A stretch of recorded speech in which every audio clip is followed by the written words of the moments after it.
The basic structure of a risk assessment, at its core, involves three components: assets, threats, and controls. Assets are any items in your organization that contain data, such as servers or a data center. Threats are anything that could negatively affect your assets.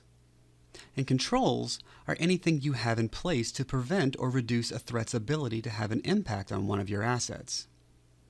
To begin creating the overall structure of a risk assessment, you must first identify your organization's assets and which ones contain sensitive data. Next, you have to identify the potential threats to those assets, define how much impact the threats would have on the assets, and how likely it is that these threats could occur.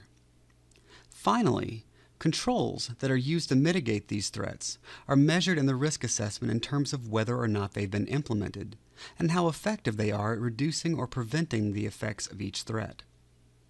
After the assessment structure is built here on the risk page in the Manage area, you will work through the list of controls in the Assignments area, providing implementation statuses for each one. These statuses, indicating whether or not a control is in place and fully implemented, allow you to use the assessment to paint a picture of where you are most at risk and need to focus your efforts. This can all be a lot of information to get a handle on, but don't worry. Much of the structure has already been set up as a default template with all of these components linked and measurement values provided. Even though a lot of this setup work has been done for you, you can still customize these settings to fit your needs.